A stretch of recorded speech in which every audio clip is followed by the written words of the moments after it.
Sean. Now, let's first of all start off by looking at the songs that either have made it through to the voting runoff or, sadly, have said bye-bye in this year's Melodifestivalen last night.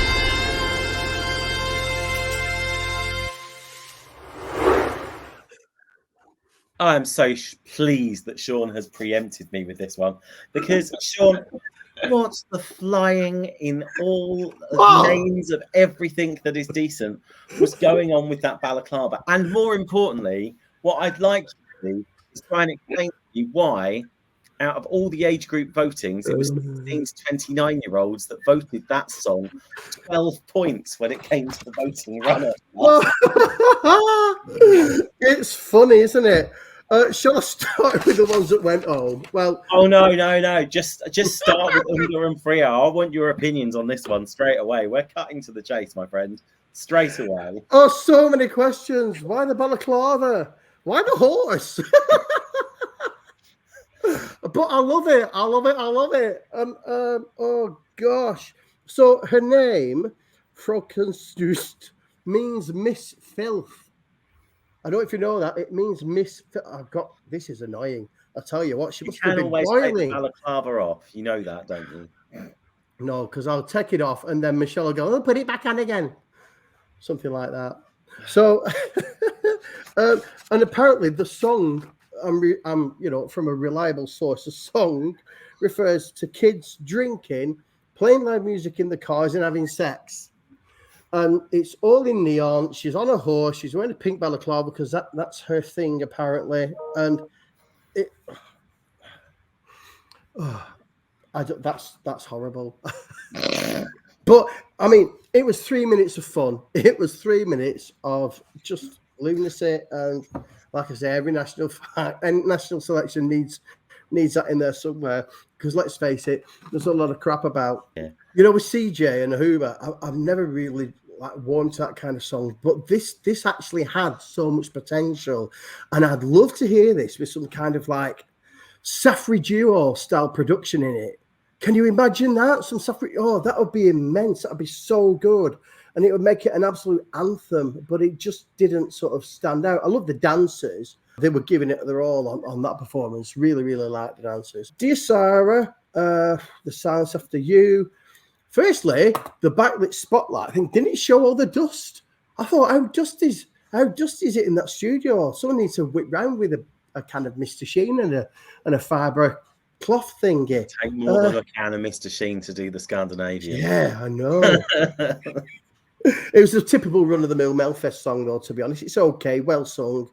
But I love Melfest. I was there last week in Malmö. But I'd love to go every week. I just love it. I love it. Paul and Andrew, and what was your take on the 4 Melfest songs we just heard? Fraukenstust, what the actual F? That's what I thought last night. Honestly, as Sean says, why the balaclava? Why the horse?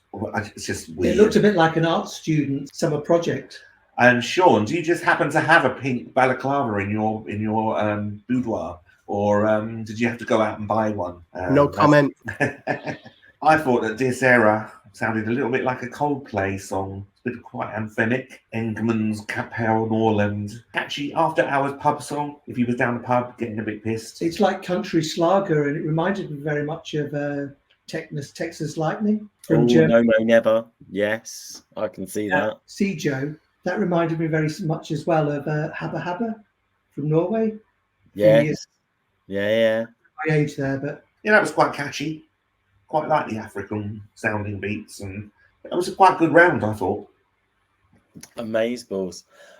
Let's go on to Elena as well. Let's just have an overview of your opinion. So even though I'm in the age gap who voted the most for Vroken, I don't pronounce. Well, I wasn't going to mention that, but you know, since you have, what the hell is wrong with your generation? I don't know. My words are, what did I just watch?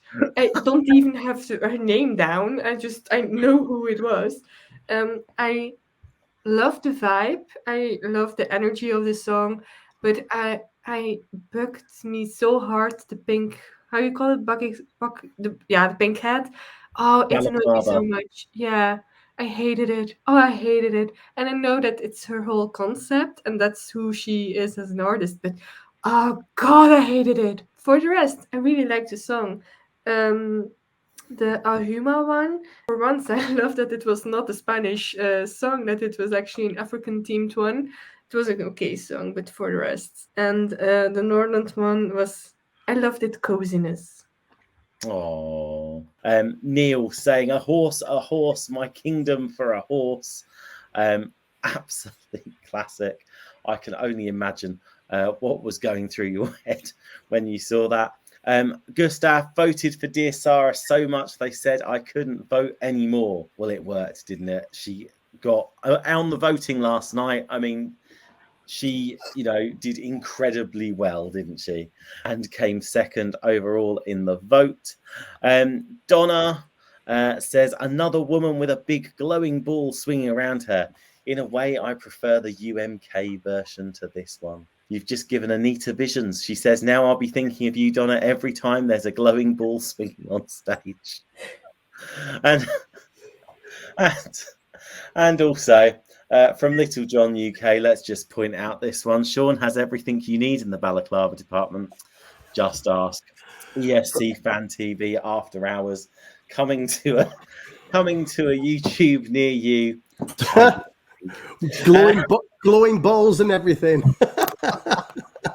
Nick, let's move on to you. What were we thinking of these 4 songs in Melfest last night? Fucking Snooks. I think she wants to conquer our hearts, being this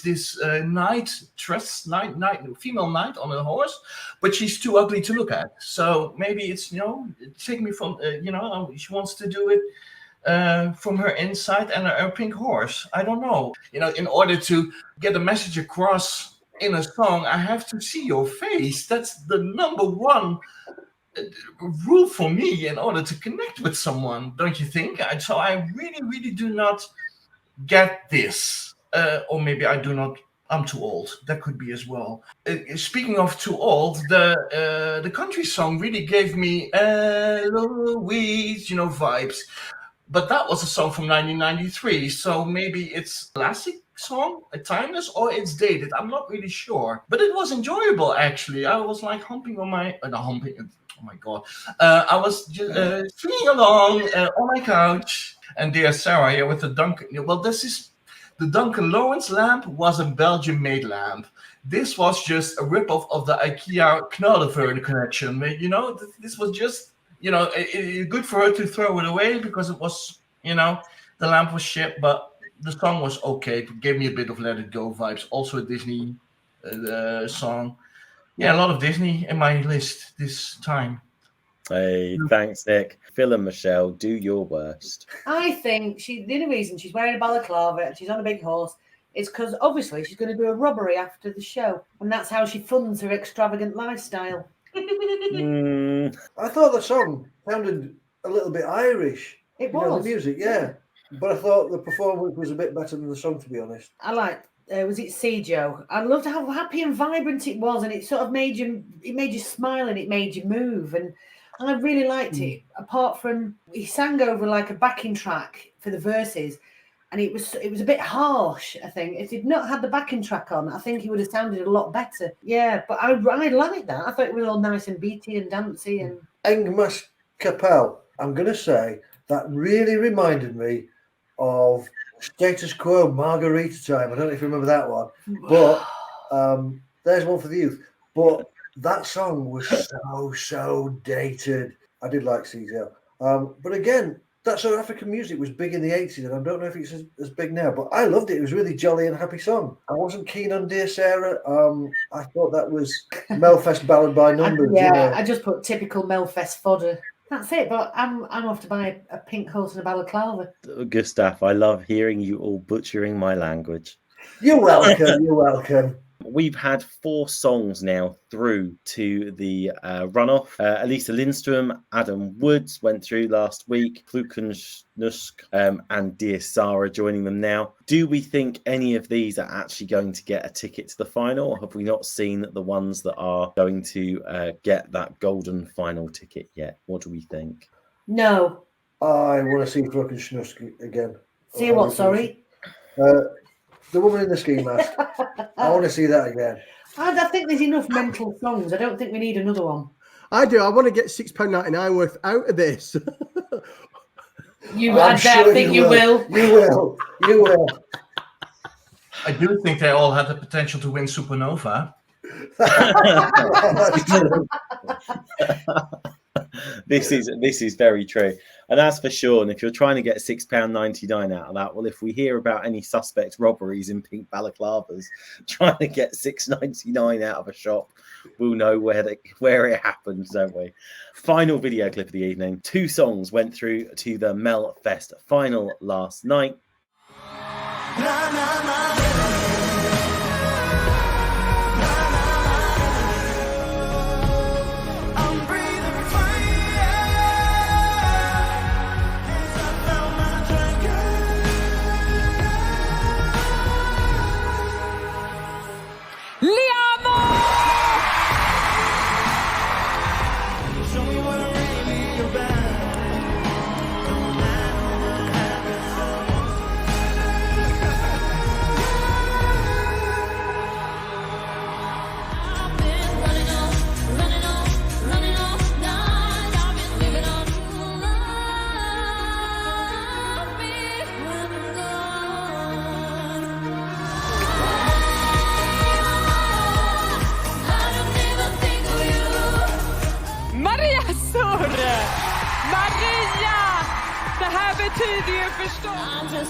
Are either of these going to get Sweden's ticket to Malmö? No, I don't think so. I'm hoping for something better. I haven't seen it yet. They both do can sing. I really liked the visuals on Maria Sir, but overall, both songs were just the typical Swedish entrance that you expect from Sweden, but I need something more. Phil and Michelle, Liamu Dragon, is it me or does it sound a bit like the entry from Cyprus last year, Break a Broken Heart? Yeah, I put down it sounded like something else and I couldn't quite put my finger on it, and that's exactly what it is. You can't watch it now on YouTube. They've taken it down. They always do, Michelle. Do they? Oh, okay. Yeah, okay. Every song that qualifies for the final gets taken down, so that I think it's something to do with they don't want the public to see which is more popular before the final. Oh, I kind of agree with what Nick said. I think they're both your bog standard Melfest fodder. There's nothing wrong with them. They're nice enough songs. Nothing really grabbed me. I suppose they're not my cup of tea anyway, but I think Maria Sir, the issue that I had with it was the staging and the camera work. What was going on? The camera work was mental. It was all over. It was too sort of disjointed and all over the place, and bits of this and bits of that, and it really, really detracted from the song. There's something really fundamentally wrong with the staging and the camera work that they need to sort out for that, and I think it would be 100 times better. Neither of them are for me, really. Sorry, everybody in Sweden and Sean. Let's go to Paul and Andrew on this. Your thoughts on those 2 direct-to-final songs? I thought it was good, but it just wasn't like it needed something to go to the next level. The Dragon song, the staging and the presentation were better than the song. Felt like it was a bit of a grower, but it just didn't actually grow enough. It's like the plant went up and then just went. Yeah, very generic proper Melodifestivalen fodder. I wasn't too impressed with Maria Sur, really. I just thought it fairly catchy chorus, but the verses were a bit bland. Yamu. Thought his voice was very weak on the low register. But when he moved up, it got better. Let's dive into some of the comments. You guys are doing yourselves proud this evening. ESC Manga, Liamu is the best so far. Do you know what? I think I probably would go with that. It is the best so far. Then we've got Neil. These two are always going to go direct to the final. I liked both of them. I'm hoping we haven't seen the overall winner yet. Oh, absolutely yes, from Gustav's comment. I'm really hoping for a Swedish song this year. Do you know what? It would be lovely to see Sweden in Sweden with a Swedish song. And Anita says, you are not the only one. Ginger Jesus, aka my former co-host Stu, is back in the chat as well. Maria Sir is a masterpiece. Maria Sir as well. Stu just says, we'll finish higher than Liamu in the final. Elena. Liamu, he's no Eric Sada, but I know. Does he still occupy a little piece, a little fragment inside your beating heart? Oh, my beating heart only beats for Eric Saad. I'm sorry. Yeah, Liamu with Dragon. It's the year of the dragon, so maybe it's his year this year. Who knows?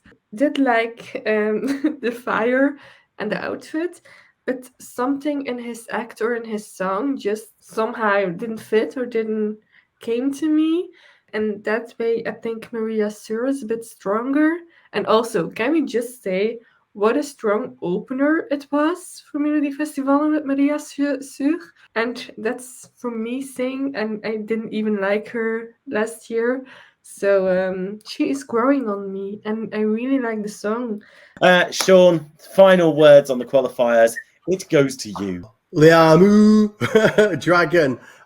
Like Elena said, yeah, Chinese New Year was yesterday. Coincidence?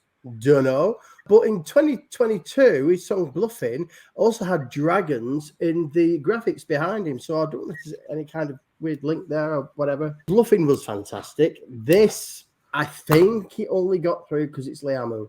I really do, because I don't know. I think there's something missing in the song. I don't quite know what it is. Something doesn't work. Bluffy was so much better. I think there's a really cute moment during the winning reprise where it wasn't a random child he snatched from a woman, by the way. That was his daughter. And that was a really cute little moment there. Maria Sir, I've got a couple of comments down, and actually Stuart in the chat room read my mind. I said that this is an absolute stonker of a song. It is brilliant. And the fact that I think that this will outperform Liamu in the grand final as well. Another one of Stuart's comments, I completely agree with that. It's a brilliant song. She's got a brilliant voice. Far and away the best song that I've heard, not just tonight, but I think one of the strongest songs this year in any national final so far. It is a really good song. The lights, the lasers were spellbinding. It was spectacular. This will do really well in the Melfest Grand Final. Will it win? I don't know. Too early to say, because there's another 3 weeks of brand new songs to come. Might be keeping some of the best till last. It's going to be very exciting. Yes, it will. And on that note, guys, that is Melodifestivalen Semi Final 2 done and dusted. We will be back with you next week. Can we just say goodbye to the panel and thank you to the panel? Can we give a big wave, please? Bye. Bye, everybody. Bye. Week. Thank you very much. Goodbye. Bye.